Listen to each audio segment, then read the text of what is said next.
I like it. I love it. I want some more of it. My dad's the house, but my mom's the foundation. They are two peas in a pod. Hey, what's up, girl? So this is where the fun starts. I'm just a bit competitive, and I'm a little obsessive-compulsive. What makes us ride up a side of a mountain is the pure joy. It's like sitting on a magic button when I get on my bike. Everything else just goes away. Feels awesome.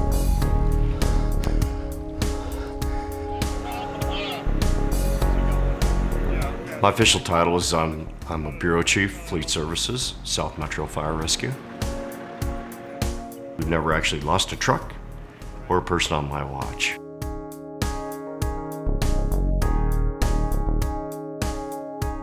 The day of Brian's accident, we were at my mom's for a family barbecue.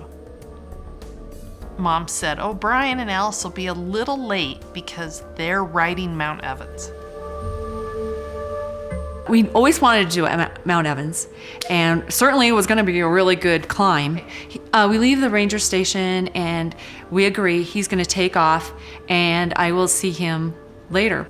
So I'm coming up and I see him going up that one incline and he's waving at me and he goes, "See you at the top." I'm like, okay, and off we go.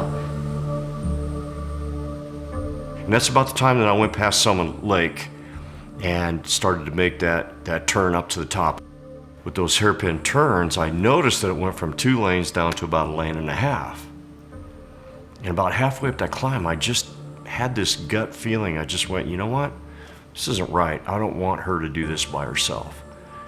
So that's the time I turned around and came back down.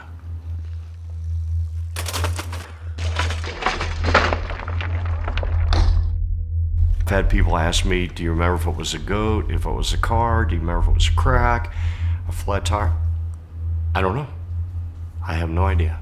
And I go really slowly and I approach this circle and I go, oh, somebody took a digger on their bike. And I walk up and the victim is Brian. He couldn't walk. He had temporary paralysis of the left side, 3 hematomas. He had experienced a contre-coup, which is the brain bouncing from side to side, a brain shear, where the 2 hemispheres shear. So Brian alive, that's crazy. You see your dad, you know who your dad is. He's this big, strong man who you never think can be taken down. I never could take him down. I mean, he's always been stronger than me. And then to see him at his weakest moment, it was hard. I didn't know if I would talk to him again.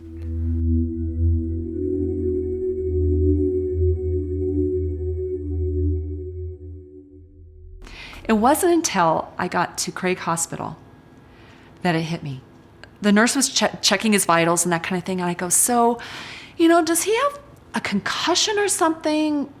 And she looked at me and she said, at Craig Hospital, we only rehabilitate spinal cord injuries and traumatic brain injuries.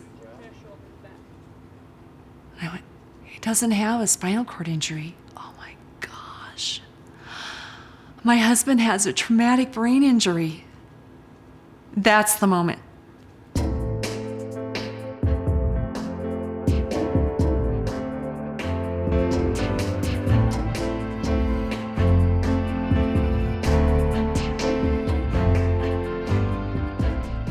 I walked into Craig Hospital. I didn't get doomsday. I got words of hope. This is what we're striving for. You see who he is here. We see him in the future. He's going to excel because he's at Craig Hospital.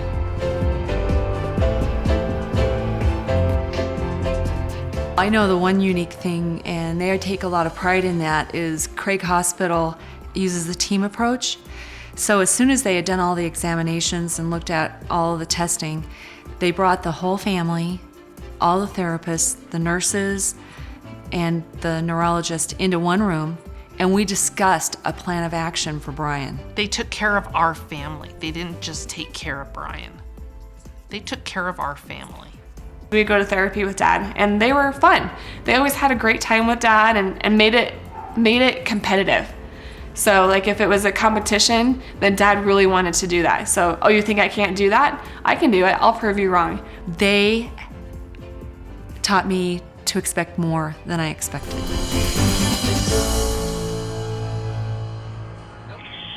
For Engine 39, Engine 46, Medic 41, Quint 34, Battalion 32, Engine 38. When Brian walked out that door, Craig Hospital, I prepared Brian to go back to work, to do the things he loved, and I'm very grateful.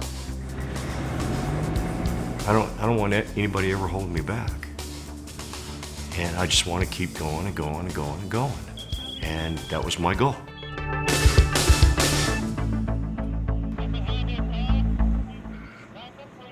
With the outcome that Brian had and the experience that we had at Craig Hospital, we said to each other, we need to do something for Craig Hospital.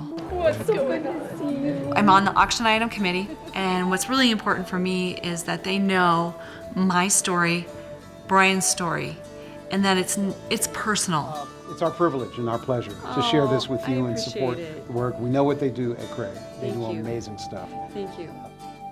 I organized what was called Raisin for Hope and ended up being Racing for Hope. And we had that for 5 years. And it was actual sanctioned cycling race on top of Table Mesa.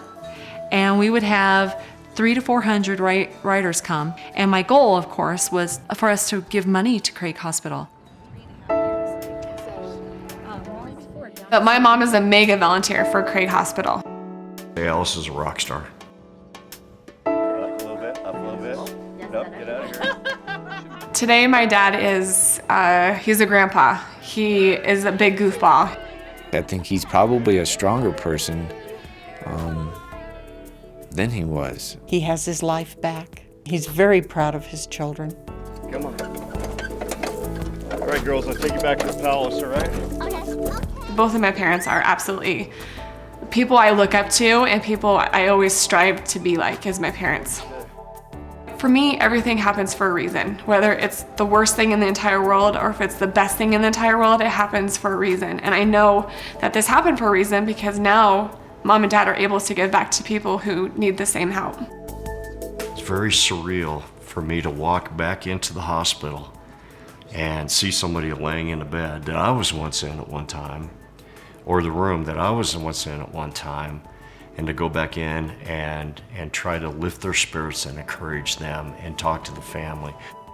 Quite honestly, while I would never ever want to repeat that again, it's been the best thing that's ever happened to me. I promise you, as long as they invite me to be a part of Craig Hospital, I will do it. It's like, the best bike ride ever.